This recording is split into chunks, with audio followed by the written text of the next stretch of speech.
Yeah, the menu today consists of a chicken sandwich. Now, it's not just going to be a straight pulled chicken sandwich. I'm gonna kind of mix things up and do a combination with some sliced chicken and some pulled chicken. Same chicken we're gonna use is gonna be smoked out on the Weber kettle, and we're then gonna bring it inside, give it some good sauce, pull it, slice it, top it, eat it. But that's all gonna be tomorrow. Yeah, you're probably used to that by now. I like to prep everything a day ahead, get the seasonings into the meat, and that's what we're gonna do with this 5-pound chicken. Now I'm gonna break this down into quarters. I want the dark meat and the white meat separated because generally they finish a little bit different time, and I don't wanna overcook the breast meat because that's what we're gonna be slicing. So first thing we need to do is turn this over, take out the spine. There's many ways to do this, but some good poultry shears make quick work of it. If you're making chicken stock, you can save this backbone. That's great for that, just like that. Go ahead and turn our bird over. And if I was gonna spatchcock it, this is what I would do next, and we'd be done and ready to throw it in the grill. But because we're gonna break it down further, this just makes these breasts easier to separate. Just hear that crack. You can feel that and hear that. Now we're gonna go ahead and separate our leg quarters here. Just take a nice sharp knife, cut through the skin. And you can see that joint is really nothing at this point. It's just super floppy. There we go, one leg quarter done. Same thing with our other one. Slice down through here. 2 done. Now for the breast, there's different ways to do it. We can go right through here. Poultry shears work really well again, just to break down through these bones.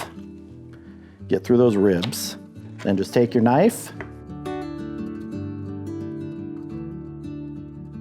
there we have it, a chicken we could try and reassemble as a puzzle if we wanted to, but we're gonna move on to seasoning this. Now, because this is going to go in the refrigerator overnight, just like this on this rack, the seasoning is gonna have time to penetrate. I'm gonna get under the skin here, because once we get to the point where we're done cooking this and we're gonna pull it, I'm gonna take the skin off. The skin during the cooking process is gonna help protect this from getting dry, but also when it's done, we're gonna do something with that skin to add a little bit more texture to our sandwich. The rub I'm using today is Big Papa's Hallelujah Jalapeno Bacon Rub. We've got good moisture on here, so I'm not gonna use any sort of binder. I'm gonna get a first coat on here, and we'll move everybody around. Even though we're gonna be taking the skin off, you definitely wanna season it because we're gonna be using that skin. And for the breasts here, I just wanna peel the skin back a little bit and get up under there. I'm not worried about getting too much under the skin of the thighs here. I'll just get a little under there. And the thighs already have such great flavor with that dark meat and the fat. All right, I am happy with that. This is going in the refrigerator, uncovered just like this. We'll spread everybody out a little bit, get good airflow, help that skin dry out a little bit. And tomorrow, I'll see you out at the Weber Kettle.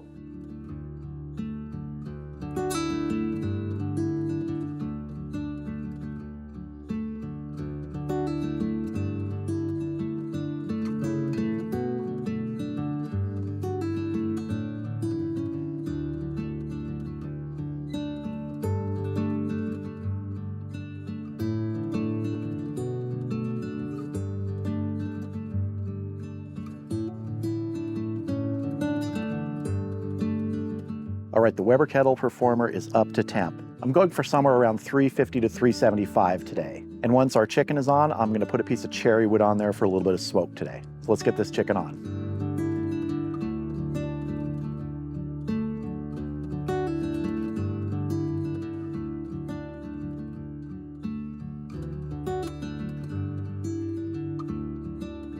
Get our chunk of cherry in here.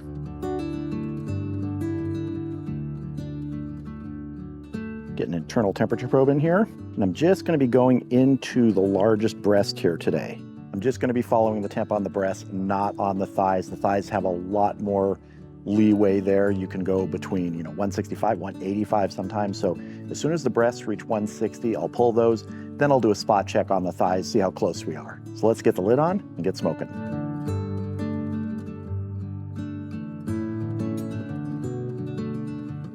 Now we've been going for about 40 minutes. We're only at about 90 degrees internal, but I wanna take a look here. I know it's best just to leave the lid on, but when you're making a video, sometimes you gotta show what you're cooking. So let's take a quick look.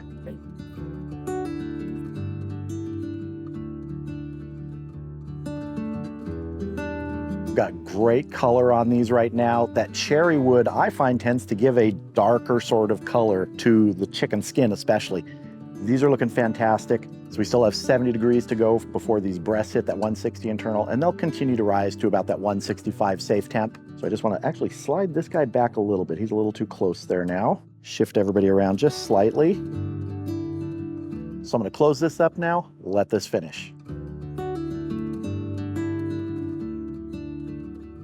So our chicken breasts are at about 126 internal. And often when I'm filming, I'll do spot checks on the pieces just to see how the progress is coming. Well, I just did a spot check off camera of the thighs.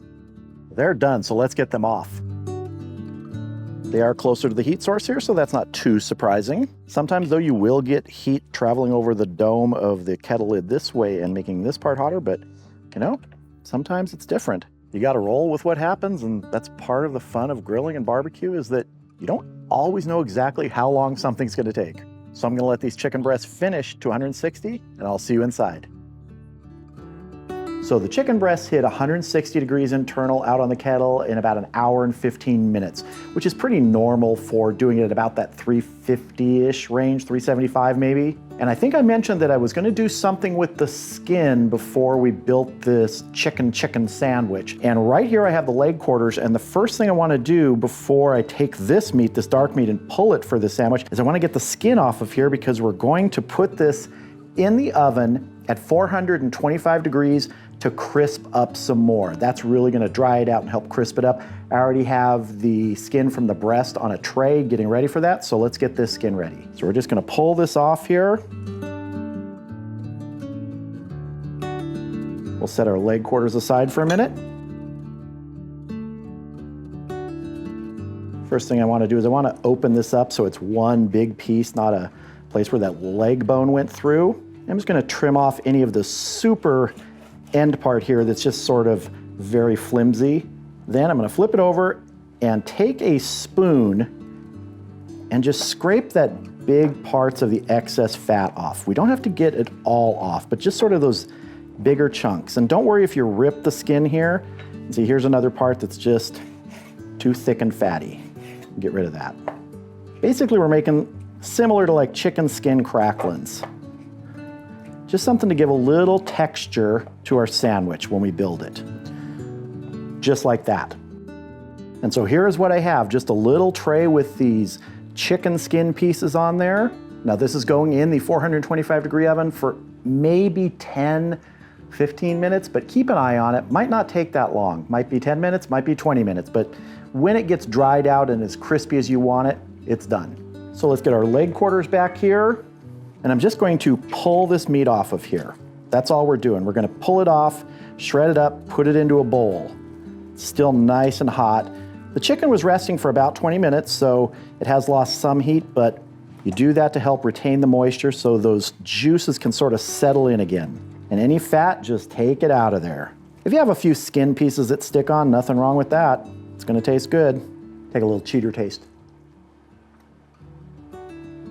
That's good. Cherry wood smoke with chicken, I just love it. Now, one of the reasons that the thighs finished first when I expected them to finish second was the firewall. The Mallory firewall is a solid hunk of steel. Now, if you compare that to something like the Slow and Sear, which most of them have that reservoir there, which is sort of a buffer, especially when you fill it with water, that creates more of the heat going over the top, like I mentioned, over the dome and to the far side. And so sometimes the meat that's closer to the heat source does not cook as quickly. It's a little bit counterintuitive, but the firewall is just radiating that heat through as soon as it heats up. So I think that's why the chicken thighs cooked more quickly than I expected them. And that's why you just gotta check your temps. So with our pulled chicken pieces here, I'm just gonna add some barbecue sauce to this for this pulled chicken part. We're also gonna mix these up a little more and pull them a little more in the bowl, but I like to use a thinner sauce here, not a real thick one, and what I'm using is this 7 Sins barbecue sauce. It has sort of a thin consistency, kind of like you'd see in sort of a Carolina barbecue sauce, a vinegar-based one. Just gonna get in here and really squish this all together and rip it some more, get everybody sauced up. If you have any huge pieces, go ahead and rip them up. But honestly, whatever size they end up, it's gonna taste terrific. All right, let's start building the sandwich. So here are our chicken skin pieces. And just to show you what I'm talking about, here's a little piece right here. Let's take a bite. It's like a crackling. And you really get the smoke flavor on this on the skin. So this is why it's a nice addition. If you can do this to it, it gives it a little bit of texture, a little bit of crunch. And we're gonna go ahead and slice this up into some pieces. You can just hear that crunch. And I just wanna break down any of those longer pieces here. Let's do a nice chop on this. And these are gonna go into our pulled chicken here. So now I've got one of our chicken breasts here, and I'm sorry, Mr. Wing, you're not gonna play a part in this, but you'll be a nice snack later. So I wanna go ahead and separate the breast meat from the rib cage here, and we don't need all of it, because we're gonna be slicing this, but oh, look at that, is juicy. Very happy with that. So what I wanna do here is I wanna get some good slices of this chicken breast. Oh, that is good. This is gonna be the bottom layer of our chicken sandwich. And it's gonna get some cheese on it, and then we're gonna top it with the pulled chicken. And this is nice and hot here. Let's take another little cheat taste here of the breast meat. Oh, that's good, that's good.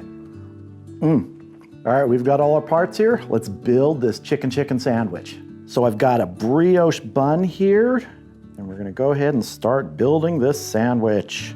I'm gonna put a nice piece of pepper jack cheese on there. Now some of our pulled chicken with that chicken skin cracklins. Gotta say, so far this is turning out better than I had hoped. This is looking fantastic. Some more of those cracklins on there. Yeah, let's pile it high, come on. Let's leave a little bit more of our barbecue sauce. Not a whole lot, but just a little. And then some dill pickles on here, some dill pickle slices. That's what I'm topping it with. You could top it with anything you want. Then we are gonna crown this. And there it is, our chicken sandwich with those breast slices and the pulled dark meat. Our chicken cracklins on there, some cheese, some sauce, some pickles. It's time to dive into this. There's no clean way to do this, so I'm just diving in. That is incredible. And let me tell you, the thing that I love the most about this is those chicken skin cracklins. That texture in there, that taste is fantastic. You're expecting just sort of a nice soft chicken sandwich, and you get a little bit of this. Oh. The other thing I'm really enjoying with this is the two kinds of chicken, the chicken, your sliced chicken breast and your pulled dark meat from the thighs and legs. It's a fantastic combination here. Two different bits of flavor, more fat in that dark meat, obviously, more of the flavor penetration from the rub and the breast meat. I would do this again in a heartbeat.